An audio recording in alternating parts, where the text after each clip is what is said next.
Hi everyone, thank you for tuning in for today's YouTube live video. I'm Alexandra, the brand product specialist for MDPen, and today I wanted to talk to you about National Selfie Day, which is today. The selfie, of course, seemed to become really popular in 2013. Of course, we had cell phones, smartphones, iPhones with front-facing cameras, and people started taking their own photos. And this actually brought about a lot of the people that are big influencers or Instagram famous and things like that. Down the road, of course, we got, TikTok where people were able to face forward their cameras and take videos as well. So selfies have definitely brought on a lot of things. I don't think in general people take as many selfie photos as they did previously. Now we have tripods, timed cameras, things like this. But if you guys do want to celebrate National Selfie Day, I invite you to take a selfie with your friends or family, or maybe revisit some old selfies you've taken over the years and have, a good laugh about it. So here's how you can get your skin ready for today, National Selfie Day, and some, pointers that I have for you.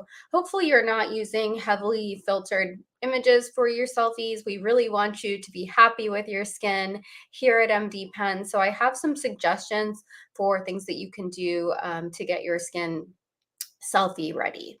So the first thing I'm going to recommend is going to be have a great balancing cleanser, pH balancing. And this does not need to be a medicated cleanser. This is going to balance areas where you're dry. It's going to balance areas where you're oily. And this is MD Pen's Hydrating Cleanser, guys. This is a botanical cleanser. It is organic, sulfate-free, paraben-free, DEA, TEA-free, and it suds up really well on its own. You actually don't even have to add water when you first apply it if you don't want to. I talked about it last week as well. Men can shave with this cleanser if you're getting some irritation from the products that you're using. But basically, the chamomile and marigold in here are going to really help with anti-inflammatory issues, skin inflammation, acne, anything like this. So when you see the name Hydrating Cleanser, don't let that defer you if you are someone with oily skin, acne prone skin, combination skin. It's going to hydrate in the areas where you need it to hydrate. And for those of you with dry skin, even though this is a gel based cleanser, it is hydrating. It also has HA in it. It has snow mushroom. These are big hydrating plumping ingredients that are fabulous for the skin. So you definitely need a cleanser for balancing. If you are someone that is prescribed a acne cleanser or something with an active ingredient, you can always alternate this way. You can do this cleanser as initial cleanse. It is great for taking off makeup, followed by your other cleanser. The next thing I have to recommend 100% for selfie day is going to be your antioxidant. So you've got to get on our C&E brightening serum. This is going to be a 21% vitamin C, two types of vitamin C, vitamin E in it, licorice, green tea. So you've got a lot of brightening there. We added alpha hydroxy acids from fruit enzymes. So they are very gentle. And there's an ingredient in here called Nutrizen that does make it tolerable for sensitive and rosacea skin. For people that want fast results from new skincare, this is the place to go. Within a couple weeks of using this product, your patient should see some brightening and lightening to their skin, to their post-inflammatory hyperpigmentation. It's not like a retinol where you have to go through a process before you can really see changes in the skin. And this can usually take around 6 weeks when you're starting a retinol. With vitamin C, this is a great way to see your money well spent quickly and get that nice brightening on the skin. Of course, this is also your AM protection. You're going to apply it in the morning. You're going to wear it throughout the day. And this is going to protect against environmental damage, pollution, UVA, UVB, while also brightening. So this is a product that's, healthy for your skin. It's got its cosmetic benefits. Very easy to apply. You probably just need about 5 droplets, and you can use it on your neck too as well. Whether you have hyperpigmentation or not, you need to be using a product like this, a vitamin C. So don't think this is just for someone with hyperpigmentation. Antioxidants are a must in every skincare line. My third product I'm going to recommend for National Selfie Day is definitely going to be our Radiant Retinol Balancing Complex. Again, we're talking about balancing. We balanced with the cleanser. We're going to balance again.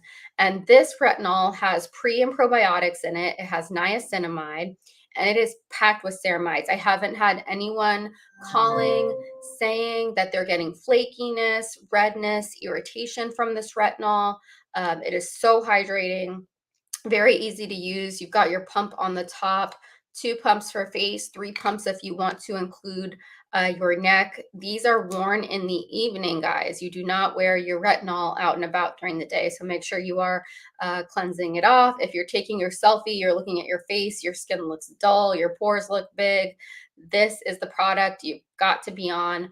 Of course, initially in the 80s, we were using actual tretinoin for acne, and we found that it was also helping with anti-aging. So that's how, this came about, and retinol is being advertised in an anti-aging skin regimen. So retinol is for everyone. You guys can see the links there in the store, and I'm actually going to give you a shopping code. If you do visit those links, you'll have something there. Selfie 22 makes sense for the day. I do see some questions coming in. How should I properly store vitamin C serum? That's a great question. So this is the product that you especially want to try to keep in obviously a dry place, hopefully a darker place, some type of cabinet. If you can keep it in the medicine cabinet in your bathroom, under your sink, in a dark cosmetic bag is great if you don't want to have to pull it out of a cabinet every time you go to use it. Some type of bag. Vitamin C in particular is a very sensitive product, and you also want to keep it at temperatures of 78 degrees or higher, or cooler, sorry, not higher. You don't want to keep it higher than 78 degrees. Also with vitamin C, you want to make sure it's well stabilized, make sure you're closing it every time you go to use it. And this is a product you really need to be using within 3 to 4 months of opening. So don't buy vitamin C, don't invest in this product if you're not going to be compliant, because if you've opened it and then 6 months later you're like, I never finished that product, it's not going to be there for you to finish. It's not going to be in good condition.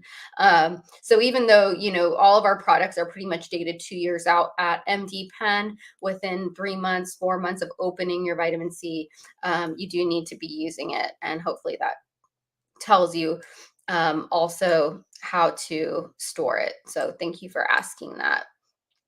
Let's see, I saw another one here earlier. Should I double cleanse every day? So this really depends on you. It depends on how much skincare you wear during the day, and particularly how much makeup you're wearing.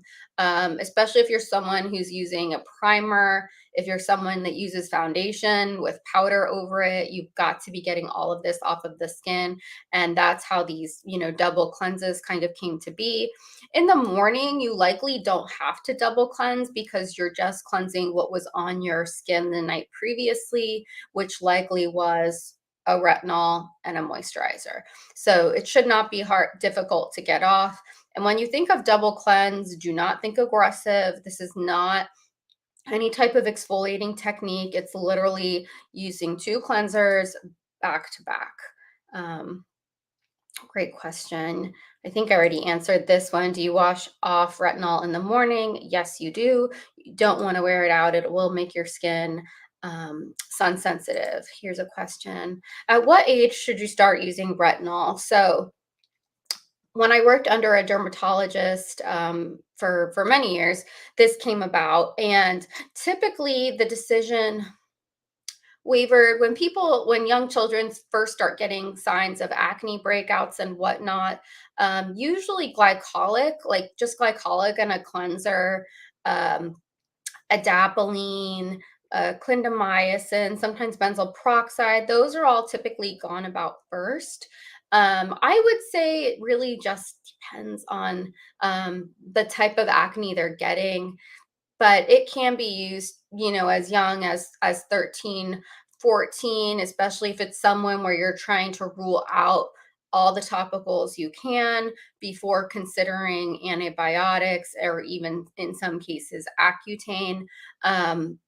but I would say probably the young teenage years for sure. And typically with retin-A or retinol, you're starting lower and working your way up typically, depending. So hopefully that answers that for you. But if you have a very young child, let's say 10, 11, 12, that's just getting little white, maybe papules on their forehead or something like this, a lot of times dermatologists will go to a mild glycolic cleanser, a benzoyl peroxide, and adapalene, something like this.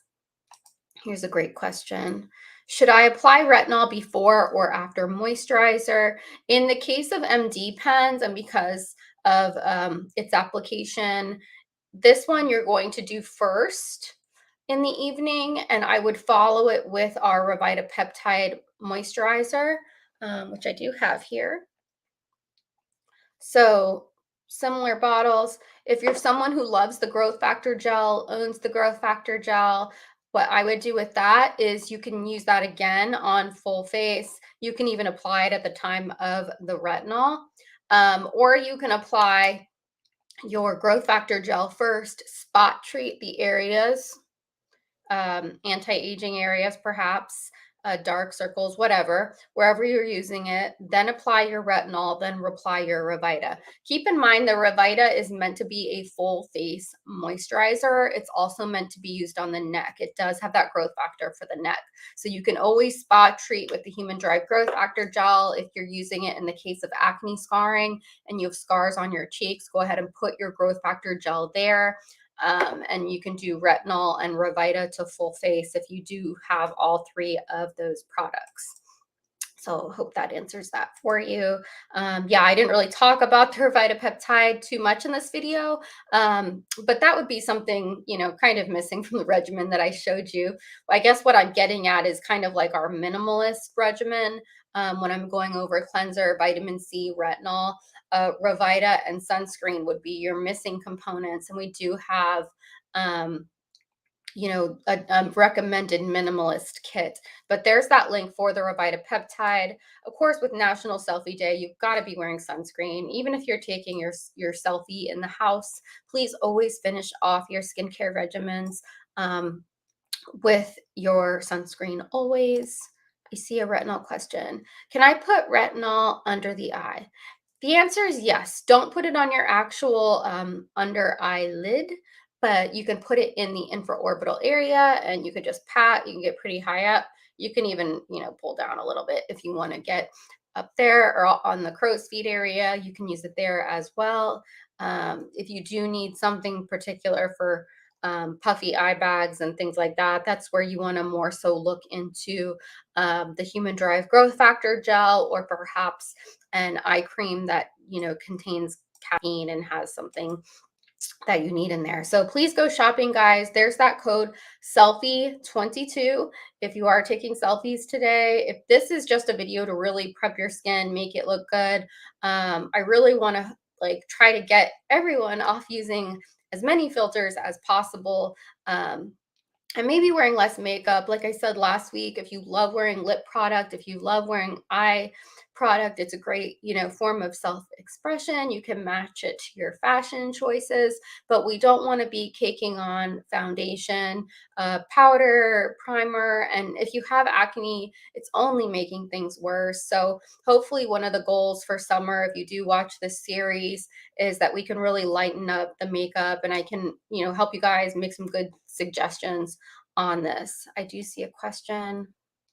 Can I use retinol every day? So this depends on you. The general answer is yes. Most people can tolerate a retinol perfectly fine every evening. When you get into retin-A and tretinoin, which is prescribed by a doctor, you can decide, and your physician can decide, do I need to be using this every other night? Do I need to bounce down from the gel form to the cream form?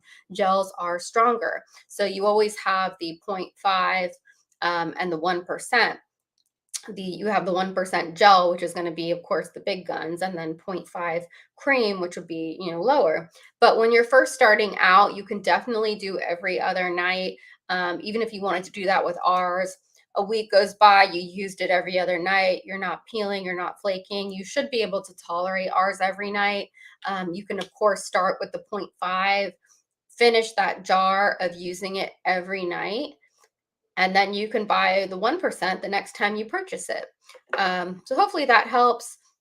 If you're on a weekend trip, you don't want to have to take it with you, no problem. It's okay to skip a few nights if it's something that you regularly use. But in general, with our retinol, the skin can tolerate it really well. Like I said, it's packed with ceramides, lots of amazing ingredients, guys. I do want to tell you, I will have an event this Friday at noon that will stream to YouTube, and it's going to be showing advanced techniques with the NDMed device, which is our radio frequency microneedling. So advanced techniques with RF microneedling. I'm going to be at a lovely spa um, in the Daytona, New Smyrna, DeLand area of Florida. And we're really excited. I hope you guys can tune in. It will be a live treatment on acne scarring with RF microneedling. So if you see that on YouTube at 12 Eastern, that's me. And I hope you guys can attend and contribute, questions, anything like this. So I look forward to seeing you guys then. Thank you so much for the participation. Bye.